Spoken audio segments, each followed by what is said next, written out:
Hello दोस्तों, नमः शिवाय। दोस्तों, राजस्थान का प्रसिद्ध त्योहार आप सभी जानते होंगे गणगौर पूजा।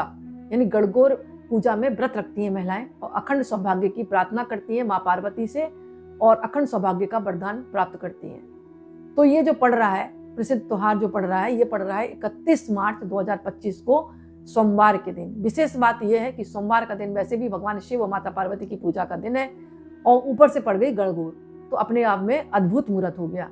तो सब प्रथम तो आपको गणगौर पूजा व्रत की बहुत बहुत शुभकामनाएं, बधाई। भगवान आपके जीवन में सुख समृद्धि और बरकत लेकर आए।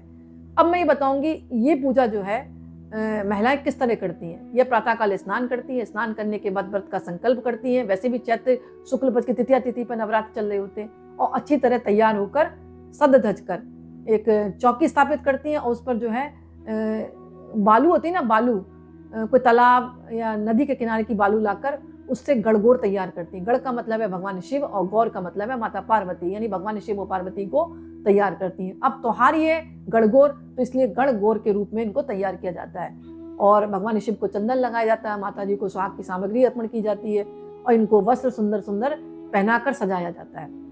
इसके बाद पकवान बनाए जाते हैं। अपने अपने घर की परंपरा के आधार पर जो भी पकवान का भोग लगता है वो आप जरूर लगाएं, पर मेरे हिसाब से जो है आप माँ को केले का भोग है और गुना बनाएं, मीठे पुए बनाएं, क्योंकि माता को मालपुआ बहुत प्रिय है, इसका आप भोग लगाएं।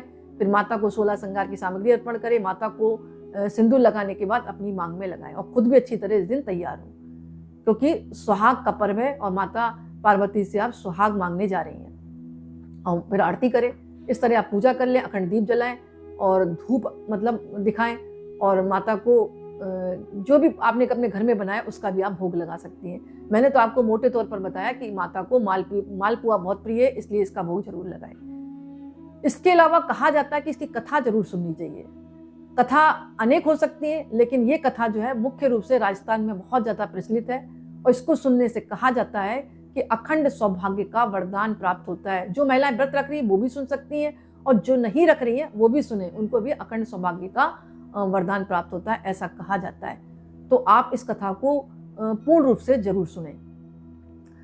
कहा जाता है कि एक बार माता पार्वती और भगवान शिव जो थे नारद जी के साथ पृथ्वी पर भ्रमण करने आए, तो ये आगमन की खबर सुनकर जो गांव की महिलाएं थी ना वो प्रफुल्लित हो चुकी, मतलब प्रफुल्लित होने लगी और उनके आगमन की तैयारी करने लगी। जो गरीब महिलाएं थी अपने सामर्थ्य के अनुसार थोड़ा बहुत बनाकर वो जल्दी जल्दी आ गई और माता पार्वती को उन्होंने पूज दिया। माता पार्वती बहुत खुश हुई, उनकी पूजा स्वीकार कर ली और उनके ऊपर सुहाग रस छिड़क दिया। इसके बाद काफी देर होगी तो उच्च कुल की महिलाएं आई, क्योंकि उनके पास पैसा था तो वो अच्छी अच्छी चीजें तैयार कर रही थी, सोने चांदी की थालियों में सामान रख रही थी और बाद में वहां पर वो मतलब आने की तैयारी कर रही थी। इधर तो भगवान शंकर ने कहा माता पार्वती जी, आपने जो सुहाग रस था वो तो आपने सब मतलब जो गरीब निर्धन महिलाएं थी इनको मतलब दे दिया, अब जो अमीर वर्ग की आ रही है उनको क्या दोगी? तो माता पार्वती बोली, नाथ आप जो है आप इस चीज में चिंता ना करें, मैं उस स्त्रियों को केवल उनको ऐसा मतलब रस दूंगी कि उनका अखंड सौभाग्य बना रहेगा। तो जैसे ही उच्च कुल की जो पैसे वाली महिलाएं थी सारी जो सज धज कर आई और माता का पूजन किया, तो उन्होंने माता पार्वती ने अपनी उंगली को चीर दिया और उससे जो खून निकला वो सारी महिलाओं पर छिड़क दिया कि आज के बाद तुम्हारा अमर सुहाग रहेगा, तुम अखंड सौभाग्य को प्राप्त करोगी। ऐसी मानता है, ये कहा जाता है। ये सब करने के बाद जब माता ने गरीब वर्ग की महिलाओं को अमीर वर्ग की महिलाओं को सुहाग मतलब दे दिया, तत्पश्चात माता पार्वती ने शिव जी से आज्ञा लेकर पार्वती जी नदी के तट पर चली गई। फिर उन्होंने स्नान किया और बालू की ही शिव मूर्ति बनाकर पूजन करने लगी। पूजन के बाद बालू से ही उन्हें पकवान बनाए और भगवान शिव का भोग लगाया, प्रदक्षिणा की और नदी के तट की मिट्टी से माथे पर तिलक कर लिया और 2 कण उठा के बालू का भोग लगाया भगवान शिव को। इतना सब करते करते पार्वती जी को काफी देर लग गई और जब देर लग गई तो महादेव जी ने पूछा आपको देर इतनी क्यों लगी? उत्तर में पार्वती जी ने झूठ कह दिया कि वहां जो थे मेरे भाई और भावस थे और मायके वाले मिल गए थे, उन्हीं से बात करने में देर हो गई। परंतु महादेव तो महादेव है, वे कुछ और ही लीला रचने चाहते थे। उन्होंने पूछा पार्वती जी तुमने नदी के तट पर पूजन तो किया, किस चीज का भोग लगाया, स्वयं कौन सा प्रसाद खाया? क्योंकि यहाँ एक बात कहने की है कि माता पार्वती ने जो कड़कई भोग लगाया था, बालू के कड़कई भोग लगाया और कढ़ी खा लिया था।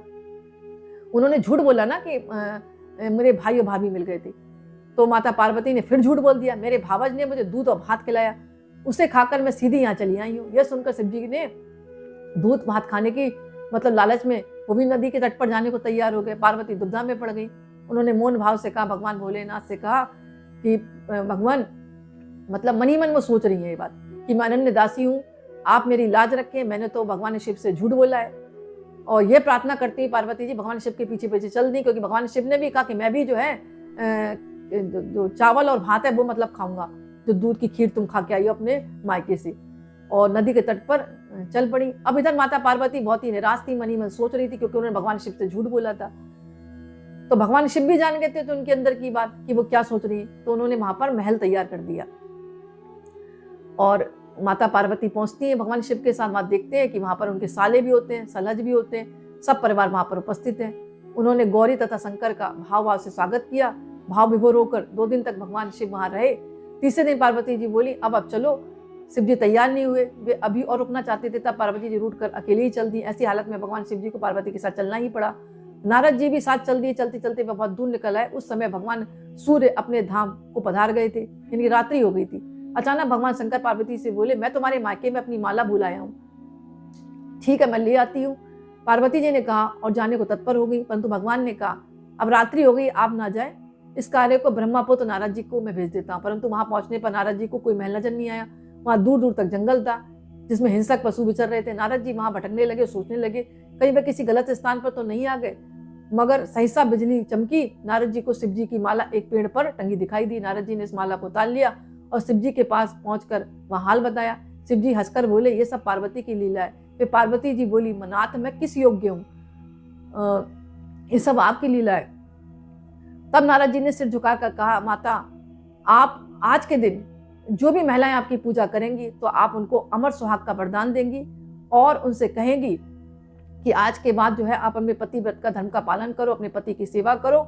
इस तरह उन्होंने वरदान दिया कि आज के बाद जो भी महिला सज धज कर आपकी पूजा करेगी, भाव विभोर होकर और अपनी माता समझकर आपके वरदान मांगेगी सुहाग का, तो आपने जैसे गरीब और अमीर महिलाओं में भेद नहीं किया, वैसे ही वो माता पार्वती आप सभी को अखंड सौभाग्य का वरदान प्राप्त करेंगी, ऐसा कहा जाता है।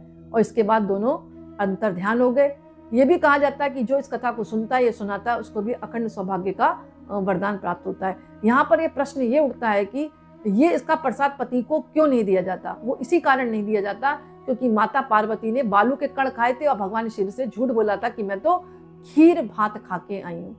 तो इस झूठ के कारण ही, क्योंकि माता पार्वती ने गुप्त रूप से खा लिया था और भगवान शिव चाह रहे थे कि हमारे लिए प्रसाद लेकर आए, लेकिन प्रसाद वरसाद तो कुछ नहीं था। माता पार्वती ने झूठ बोल दिया कि मैं तो खीर का भोग लगा के आई भगवान शिव को और वही खाकर आई हूँ। इसीलिए इसका कहा जाता है गुप्त प्रसाद खाना चाहिए, अपने पति को नहीं देना चाहिए, ऐसे ही मानता है। तो दोस्तों ये छोटा सा वीडियो था, मुझे आशा है कि आपको पसंद आया होगा। पसंद आए तो लाइक करें, कमेंट्स में नमः शिवाय जरूर लिखें। बहुत बहुत धन्यवाद।